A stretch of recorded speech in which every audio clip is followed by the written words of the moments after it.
Coming up on 5 Minute News. Biden accuses GOP of deafening silence over authoritarianism. McCarthy rejects Senate spending bill as shutdown looms. And 3 people shot at University Hospital and House in Rotterdam. It's Friday, September 29. I'm Anthony Davis.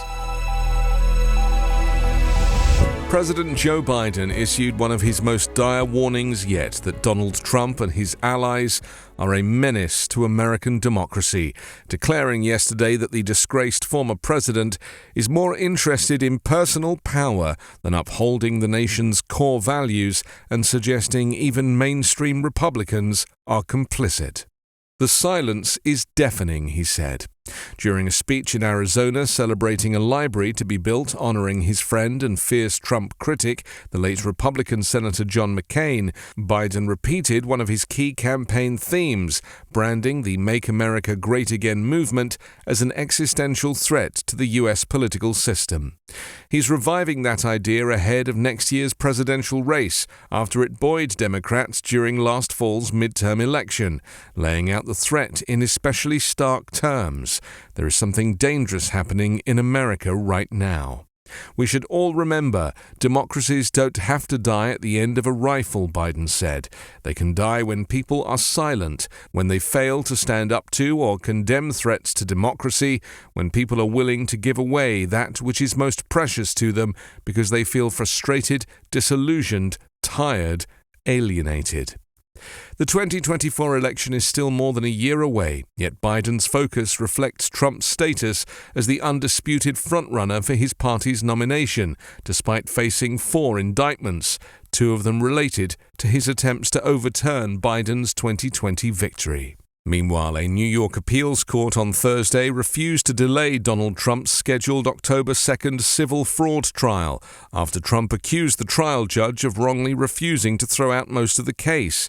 In a brief order, a 5-judge panel of the Appellate Division, a mid-level appeals court in Manhattan, denied Trump's motion to postpone the trial. A government shutdown appeared all but inevitable as House Speaker Kevin McCarthy dug in on Thursday, vowing he will not take up Senate legislation designed to keep the federal government fully running despite House Republicans' struggle to unite around an alternative. Congress is at an impasse just days before a disruptive federal shutdown that would halt paychecks for many of the federal government's 2 million employees, as well as 2 million active duty military troops and reservists, furlough many of those workers, and curtail government services. But the House and Senate are pursuing different paths to avert those consequences, even though time is running out before government funding expires after midnight on Saturday. I've got time to do other things, McCarthy told reporters at the Capitol on Thursday evening, adding, at the end of the day, we'll get it all done. The Senate is working toward a passage of a bipartisan measure that would fund the government until November 17, as longer-term negotiations continue, while also providing $6 billion for Ukraine and $6 billion for U.S. disaster relief. But with time running out, many GOP lawmakers were either withholding support for a temporary measure until they had a chance to see it, others are considering joining Democrats without McCarthy's support to bring forward a bill that would prevent a shutdown. With his ability to align his conference in doubt, McCarthy has little standing to negotiate with Senate Democrats. He also attempted to draw President Joe Biden into negotiations.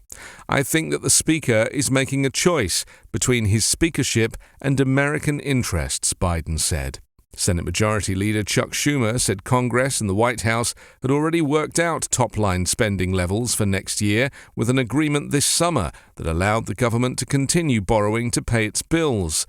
But McCarthy was deviating from that deal and courting a shutdown by catering to Republicans who say it didn't do enough to cut spending, he said. A lone gunman wearing a bulletproof vest opened fire in an apartment and a hospital in the Dutch port city of Rotterdam on Thursday, killing 3 people, including a 14-year-old girl. The shooting sent patients and medics fleeing the Erasmus Medical Center in downtown Rotterdam, including some who were wheeled out of the building in beds. Others barricaded themselves into rooms and stuck handwritten signs to windows to show their location. Police Chief Fred Westerbeck told reporters that the shooter was a 32-year-old student from Rotterdam. Following protocol, he was arrested at the hospital carrying a firearm rather than executed by police. His identity was not released, and the motive for the shootings was still under investigation. He first shot and killed a 39-year-old woman and seriously injured her 14-year-old daughter at an apartment close to where the suspect lived. Police said the girl later died of her injuries. The shooter then went to nearby Erasmus Medical Center, where he shot and killed a 43-year-old man, a teacher at the academic hospital, police said. He also started fires at the scenes of both shootings. Dutch King Willem-Alexander and Queen Maxima expressed their sympathy on social media. Our hearts go out to the family and friends of the victims of the violence this afternoon in Rotterdam, the royal pair wrote. We also think of everybody who lived in fear during these terrible actions, they added.